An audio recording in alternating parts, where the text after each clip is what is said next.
부부 관계에서 절대적인 시간이 필요하다고 했던 것처럼 자녀 관계에서도 절대적인 시간이 필요한 것 같아요. 근데 요즘엔 너무 다 바쁘잖아요. 아이들은 이제 학교 갔다가 오면은 학원 가고, 엄마 아빠는 직장 갔다가 오면은 잠깐 그냥 자기 전에 잠깐 보고, 그 시간밖에는 아이들과 함께 보낼 수 있는 시간이 없잖아요. 네.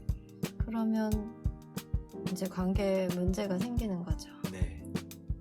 그런데 그런 시스템을 바꿀 수 있다고 생각은 못하는 것 같아요. 네. 그냥 그 시스템 안에서 어떻게 하면 조금 더 잘할 수 있을까를 고민하는 사람들은 많이 있는데, 네. 그 시스템을 바꿔서 정말 자녀랑 함께 보내는 시간을 늘리고 이렇게 생각은 많이 못하는 것 같아요. 맞아요.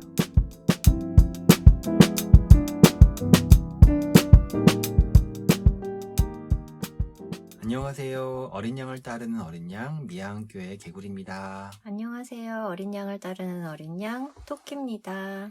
오늘은 예레미야 네 번째 시간입니다. 예레미야 2장 20절부터 37절까지 나에게는 아무런 죄가 없다 라는 제목으로 함께 이야기해 보겠습니다. 토끼님은 이번 설교 읽으면서 어떤 생각이 드셨나요? 이게 죄가 없다는 무죄의식이 문제라는 내용인 것 같아요. 그래서 우리는 자꾸 죄를 지었냐 안 지었냐, 나는 그래서 구원을 받은 거냐 안 받은 거냐, 이런 데에 관심을 가지는데, 네. 그런 게 문제가 아니라 문제는 관계고 태도다.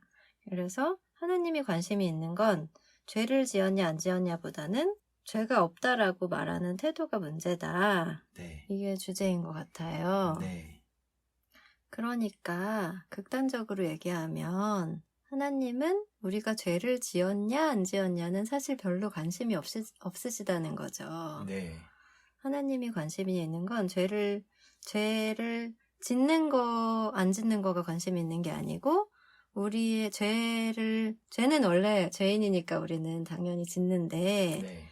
죄를 지었을 때에 어떻게 반응하는가, 네. 하나님께 어떻게 반응하는가, 그 태도에 관심이 있으시다는 얘기인 것 같아요. 그 태도가 결국에는 그 사람이 하나님을 어떻게 생각하는지가 반영되어 있기 때문에 네. 하나님을 정말 하나님으로 존중하는지 네. 아니면 하나님을 그냥 나의 어떤 내 삶의 수단, 내 삶의 도구로 생각하는지가 그 죄를 졌을 때 나타나는 반응을 통해서 드러나기 때문에 하나님은 그거를 더 중요하게 여기시는 것 같아요. 네, 맞아요. 그래서 이게 좀 어려운 얘기가 아니고 너무 일상에서도 많이 일어나고 우리가 이해하기 쉬운 내용인데, 우리가 이게 익숙하지 않은 이유는 우리가 거래 관계를 맺고 살고 있기 때문인 것 같아요. 네. 사실 생각해보면 너무 당연한 거고 너무 당연하게 이해가 되는 부분인데, 하나님은 왜 하나님은 그렇지 않다고 생각할까? 네. 교회에서 하나님처럼 되고 싶은 거 자체가 죄라고 배우지 않았나요? 그럼요. 그래서 예를 들면 바벨탑 이야기나 아담과 하와 이야기에서 아담과 하와의 죄, 그리고 바벨탑을 쌓은 사람들의 죄는 하나님처럼 되려고 하는 거다라고 배웠던 것 같아요. 맞아요. 바벨론은 하나님께 이르기 위한 거다. 네. 그렇기 때문에 하나님의 높이까지 올라가려고 하느냐? 그거는 죄고 무너뜨려져야 한다. 이렇게 네. 배웠죠. 그러니까 감히 하나님처럼 되려고 하느냐? 하나님은 저 높이 계신 분이고 우리는 찌끄레기인데 왜 하나님처럼 되려고 하느냐? 이거를 죄라고 배웠던 것 같아요. 네. 근데 하나님은 그런 분이 아니에요. 네. 관계 관점에서 생각해 봤을 때 하나님은 우리를 일단 하나님 형상, 설교에도 나왔듯이 하나님 형상대로 지으셨고, 그렇게 감히 하나님처럼 되려고 해 라고 벌을 주신 게 아니고, 하나님을 떠나서 하나님과 관계 맺지 않으려고 하는 그들의 태도 때문에 벌을 주시는 거잖아요. 네. 바벨탑 쌓은 것도 아담 이야기도. 맞습니다. 그러니까 하나님은 어떤 면에서 사람이 하나님처럼 되기를 바라시고 네. 사람이 하나님의 지경까지 오르기를 원하신다는 거예요. 네. 그렇기 때문에 하나님은 사람을 하나님의 형상에 따라서 하나님의 형상대로 만드신 거고, 네. 그래서 하나님은 사람들에게 예수 그리스도의 경지까지 이르라고 말씀하신 거라는 거죠. 네. 아니, 부모 자식 관계도 똑같잖아요. 우리가 자녀를 키우는데 자녀가 엄마 아빠를 그냥 무서워만 하고 어딜 감히 너가 여기 끼어들려고 해. 이런 관계를 원하는 게 아니고 자식이 정말로 잘 자라나서 부모와 대등하게 대화도 하고 하기를 바라잖아요. 그리고 정말 자녀를 사랑한다면 부모가 당연하게도 자녀가 나보다 더 나아지기를 원하지. 네. 더 나보다 훨씬 훌륭해지고 네. 훨씬 똑똑해지고 훨씬 능력 있게 되기를 원하지. 네. 언제나 내 아래에 있기만을 바라지 않는다고요. 네네. 그런데 하물며 하나님인데 사랑의 신 하나님이 사람이 언제나 자신 아래 굴종해서 자신보다 무능한 존재로서 자신보다 무력한 존재로서 그냥 평생 영원히 남아있기를 바라신다는 것이 네. 말이 되냐는 거죠. 저는 근데 이 개구리님의 지금 하신 이야기를 옛날에 처음 들었을 때는 이게 되게 좀 불경스럽다고 해야 되나요? 위험한 말로 들렸어요. 네. 왜냐면 저의 사고에서는 하나님은 그렇게 약간 어딜 감히 이런 분이었거든요. 네. 그래서 이게 되게 불편했었는데 네. 지금 생각하면 너무 당연한 건데 저 역시 이거를 하나님이 그런 분일 거라고 생각을 못 했었던 거죠. 네. 그러니까 이걸 왜 이렇게 생각을 못 하냐. 너무 당연한 건데 또 하나 예를 들면은 부부관계에서 예를 들어보면 만약에 아내가 남편에게 음식물 쓰레기를 안 버렸다고 화를 내요. 네. 그러면 화를 내는 거는 사실 단순히 음식물 쓰레기를 안 버린 것 때문에 화가 나는 게 아니고 네. 남편이 아내를 배려하고 사랑하는 마음이 없는 게 화가 나는 거잖아요. 네. 근데 본인도 그걸 잘 모를 때가 많은 것 같아요. 그냥 나는 음식물 때문에 화가 났어 라고 생각하는 경우도 많은 것 같아요. 그러니까 이렇게 예를 들어보자는 거죠. 네. 만약에 아내와 남편이 둘 다 맞벌이인데 네네. 아내도 열심히 일하고 들어왔고 남편도 열심히 일하고 들어왔었는데 네. 이제 뭐 밥을 해먹고 청소도 하고 정리도 하고 자야 되는 그런 이제 스케줄이 있다고 했을 때 만약에 남편이 아내보다 조금 더 먼저 들어와서 먼저 다 밥 차려놓고 아내를 맞이하고 아내가 맛있게 밥 먹으면서 재밌게 이야기하고 네. 그러고 나서 설거지도 남편이 해놓고 주방 정리, 집안 정리, 청소까지 다 해놓고 네. 여보 우리 이제 같이 뭐 TV 좀 보면서 이야기 좀 할까? 라고 했는데 네네. 그때 아내가 여보 음식물 쓰레기는 안 버렸는데? 음식물 쓰레기 왜 안 버려놨어? 어떻게 이럴 수가 있어? 라고 한다면 네네. 그거는 이상한 거죠 정말로. 네네. 근데 뒤집어서 반대로 네. 아내가 1시간 먼저 좀 일찍 퇴근해서 집에 와서 네. 밥을 차려놓고 네. 같이 맛있게 식사하고 네. 같이 주방 정리하고 설거지하고 집안 청소해놓고 네. 남편은 그동안 쉬고 있고 네. 그래서 아내가 남편한테 여보 음식물 쓰레기 좀 버려줘라고 했는데 네. 남편이 알겠어 하고 꼼지락거리고 있으면 네. 그때 아니 여보 왜 음식물 쓰레기를 안 버리세요? 안 버려요 왜? 라고 화를 낼 때는 네. 단순히 음식물 쓰레기 하나를 안 버렸다는 것이 아니라 네. 이 함께하는 가정 생활에 있어서 네. 남편이 무책임하고 부정적인 모습을 보였기 때문에 그 전반적인 것에 대한 아쉬움과 속상함이 음식물 쓰레기 하나로 투영되어서 드러나는 거라는 거죠. 네네. 그래서 그게 이제 사실 음식물 쓰레기로 벌어진 일이지만 음식물 쓰레기 때문이 아니고 이제 관계의 문제인데 태도의 문제는 네, 거죠. 태도의 문제인데 그런데 그런 상황에서 만약에 남편이 너 두고 봐? 이걸로 나한테 이런 걸로 화를 내? 내가 이제 제대로 이거 다 한다? 그리고 반대로 너가 하나라도 실수하면 나 가만히 안 있어? 이런 태도로 만약에 음식물 쓰레기를 막 열심히 버려요. 네. 그러면 아내가 그게 좋겠어요? 사랑으로 느껴지지 않죠. 네, 그거를 원한 게 아니란 말이에요, 아내는. 네. 그런 거라는 거죠, 하나님도. 하나님이 화나시는 게 감히 어디 나처럼 되려고 해? 이런 게 아니고, 네. 나는 너랑 관계 맺고 싶어. 그런데 그 상대방이 나는 너랑 관계 맺기 싫어! 하고 떠나는 거죠. 네. 나는 하나님이랑 관계 맺기 싫어요, 탕자처럼. 네. 그 부분이 이제 하나님이 속상하신 거지, 하나님 마음은. 하나님과 관계 맺고 하나님과 사랑을 나누는 것은 안 하고 네네. 하나님의 능력과 하나님의 권세만 갖고 하나님과 거래해서 하나님한테 내가 원하는 것을 다 해내라라고 당당하게 하나님과 동등한 것처럼 요구할 때 네. 그때 그 동등함을 하나님이 싫어하시고 비판하시는 거지.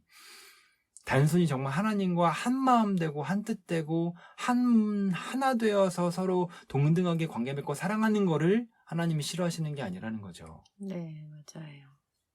그러니까 그런 점이 이 죄라는 인식 그리고 신앙이라는 인식 전반에 있어서 깔려 있는 것 같아요.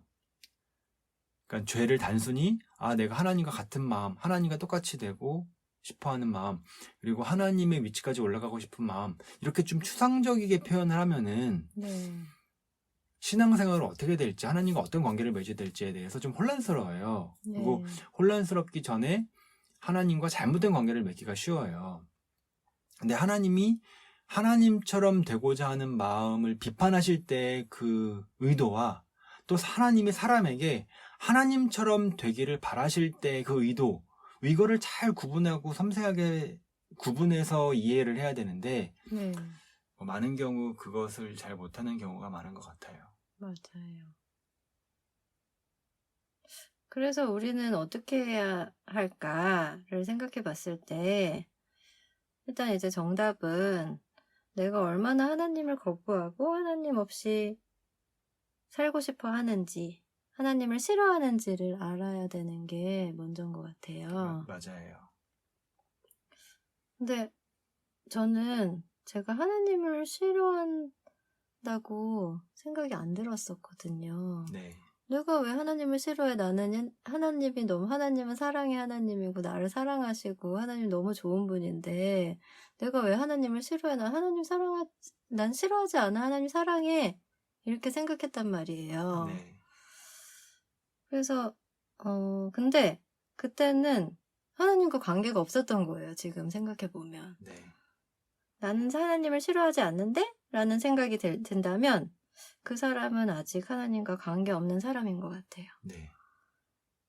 어떤 면에서 네. 그럼 그렇게 대답할 거라는 거죠. 내가 얼마나 기도도 많이 하고 예배도 많이 드리고 네. 하나님한테 이런저런 이야기를 많이 했는데 무슨 소리냐 라고 말할 거예요. 왜냐면은 토끼님도 네. 예전에 정말 기도도 많이 했고 네. 하나님의 은혜도 많이 받았고 소소한 기적들도 있었고 네. 그런 시간들을 하나님과 관계가 없었던 시간이다 라고 말하면은 아마 굉장히 황당했을 거예요. 네. 근데 중요한 건 관계가 없다는 것은 아무런 소통이 없었다기보다도 소통을 하지만 소통의 목적이 하나님 그 자체가 아니라 하나님을 정말 알고 싶고 하나님이 무엇을 원하시는지 하나님이 무엇을 싫어하시는지 하나님은 누구신지를 알기보다는 내가 필요한 게 있는데 그것을 어떻게 하면 하나님을 통해 얻을 수 있는지 그러니까 하나님을 내 인생을 윤택하고 원활하고 성공적으로 인도하기 위한 도구와 수단으로 하나님을 삼았다라는 것이 결국 하나님과 관계 없었다라고 말하는 것입니다. 네. 그래서 우리는 참 그리스도인을 생각했을 때 약간 테레사 수녀처럼 네. 뭔가 완벽하게 다른 사람을 생각하고 이런 사람을 생각하는데 네. 그런데 사실 바울도 자신이 죄인 중에 괴수라고 얘기했고 성경에도 죄가 없는 사람은 하나도 없다라고 나와 있잖아요. 네. 우리는 모두 죄인이란 말이에요. 네. 그런 측면에서 완벽한 사람은 그리스도인은 완벽한 사람이 아니고 네. 똑같이 죄인인데 자기가 죄인인지를 아는 사람이 아닐까 네. 이런 생각이 들어요. 맞아요. 아니 뭐 전형적인 예로서 바리새인이 그런 경우가 되겠죠. 바리새인은 신앙의 겉모습으로만 보면은 누구보다 뛰어나다고 볼 수 있겠죠. 뭐 금식도 하고 정말로 성경에 나와 있는 대로 지키려고 애쓰고 사람들에게 칭송받고 전혀 나쁜 짓은 안 하고 그런 사람들이지만 네. 예수님은 바리새인들에게 죄인이라고 말씀하신다는 거죠. 네. 근데 왜 죄인이라고 말하냐? 뭐 여러 가지 이유가 있을 수 있겠지만 바리새인은 자신을 죄인이라고 인정하지 않았다는 것이 예수님이 바리새인을 죄인으로 정죄한 가장 중심에 있는 이유가 아닐까라고 생각을 합니다. 네. 그러니까 죄인인지를 아는 죄인이 있는 거고 죄인인지를 모르는 죄인이 있는 거죠. 그렇죠. 그리고 신앙생활이라는 거는 죄를 자기가 죄인인 걸 점점 더 알아가는 네. 어떤 과정인 거죠. 죄인임을 알아간다라는 게 어떤 의미냐면은 정말 그냥 말 그대로 내가 죄인이구나, 나는 정말 죄밖에 안 짓는구나 이렇게 이해하는 경우가 많은데 당연히 맞지만 네. 저는 되게 빈약한 이해라고 생각해요. 이거는 네. 죄를 안다는 거는 결국에는 하나님과 관계를 안다는 거고 네. 하나님 앞에서 내 모습이 어떤 존재인지를 안다는 거고 그거는 하나님이 누구신지를 안다는 거고 네. 그럼에도 불구하고 내가 죄가 있지만 하나님은 나를 사랑하신다는 걸 안다는 거고 네. 그래서 그 하나님 앞에 죄인으로서 쭈그러지게 나아가는 게 아니라 네. 하나님이 나를 사랑하시기 때문에 하나님은 나를 죄인임에도 불구하고 의인으로 봐주시기 때문에 예수 그리스도의 은혜로 하나님 앞에 당당하게 나아가고 하나님과 동등한 위치까지 올라가고 하나님은 나를 동등한 위치까지 나를 올려주시는 분이시구나라는 것을 믿는 것. 이 전반적인 이해가 다 이 죄라는 키워드로 함축되어 있는 건데 네.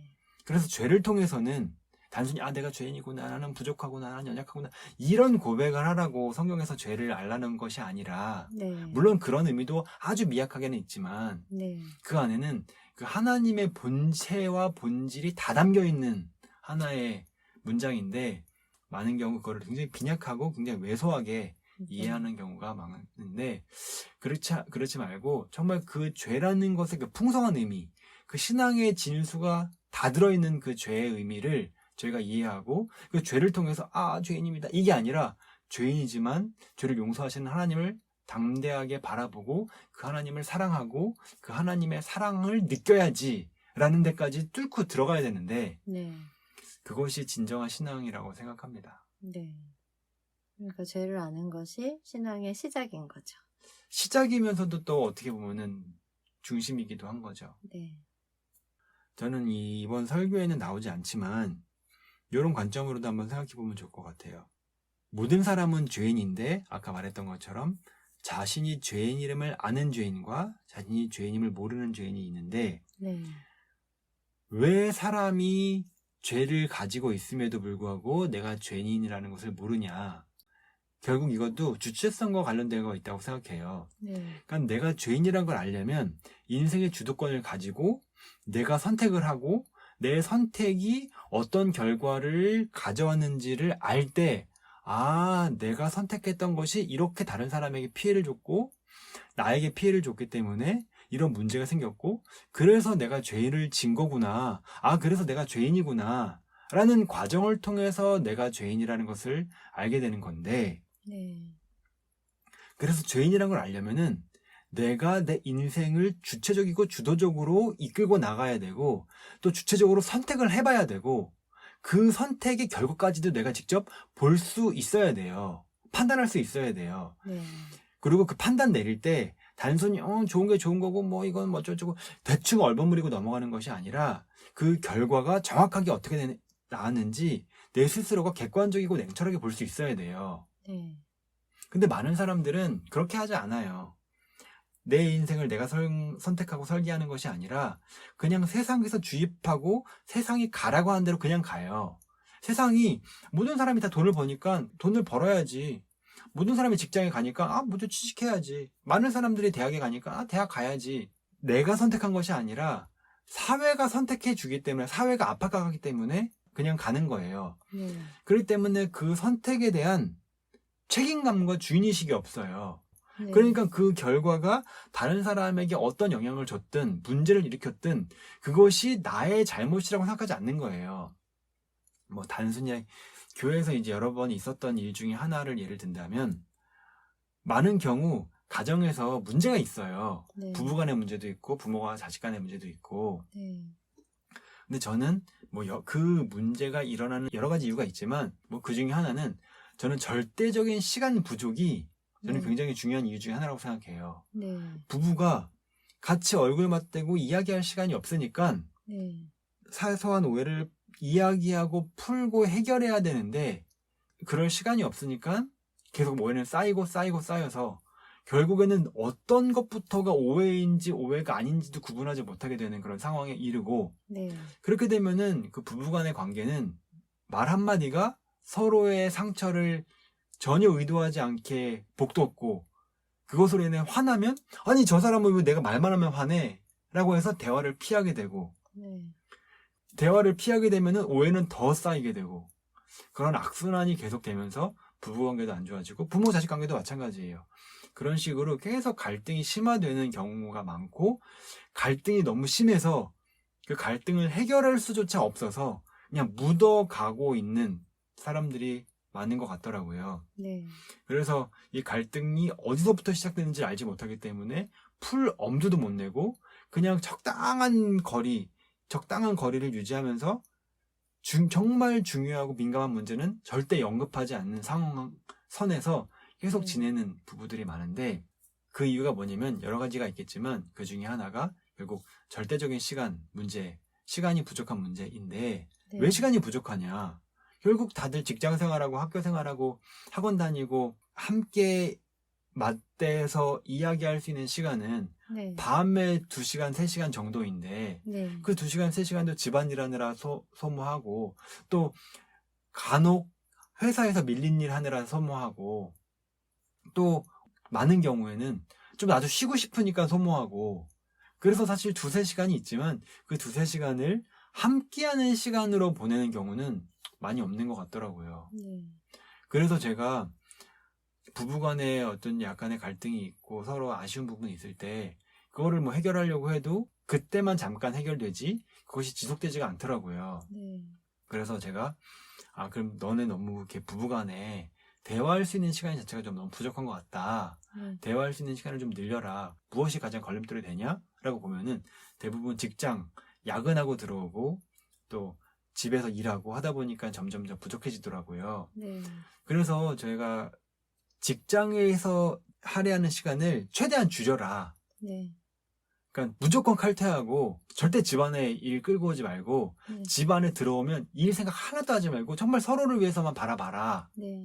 라고 했는데 처음에는 뭐 이렇게 노력하고 해보려고 하지만 정작 안 되더라고요. 그래서 제가 좀 더 해봐라 라고 잔소리를 하면 결국 돌아오는 답은 그러면은 뭐 직장을 다니지 말라는 거냐, 네. 돈을 벌지 말라는 거냐, 돈은 벌어야 되는 거 아니냐 라는 답이 결국 들어왔었거든요. 네.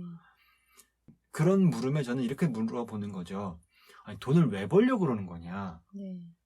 아니, 결국에는 가족끼리 행복하게 잘 살려고 돈 벌려는 건데 네. 지금 돈 때문에 가족들과 멀어지는 거 아니냐. 주객이 전도된 그런 상황인 거죠. 주객이 전도된 상황인 거고 더 중요한 거는 내가 돈을 벌고 직장을 다니는 것에 주체적으로 내 스스로 선택한 게 아니라는 거예요. 나도 내가 왜 돈을 버는지 잘 몰라요. 네. 이 돈을 가지고 뭐 할지 모르면서 그냥 일을 해요. 네. 그러니까 그 일 때문에 가족관계가 멀어지고 부부관계가 멀어지고 사랑하는 사람과 멀어지는데 네. 그 이유가 나 때문이라는 거를 전혀 인식을 못해요. 네. 그러니까 직장 생활에 있어서도 주체성이 없기 때문에 주체성 갖고 선택한 것이 아니기 때문에 직장으로 일어난 가정의 문제가 나 때문이라는 걸 인식하지 못하고 그렇기 때문에 가정에서 일어난 문제에 있어서 아무런 죄책감이 없고 죄책감이 없으니까 이 문제를 해결해야 한다라는 그런 책임의식도 없고 네. 그러니까 문제가 계속 해결되지 않고 점점 더 심화가만 되고 있더라고요. 네. 그러니까 이게 단순히 가정에서 문제가 아니라 신앙에서도 인생에서도 동일한 문제가 저는 너무너무 많다고 생각해요. 네. 자녀 관계도 똑같은 것 같아요. 맞아요.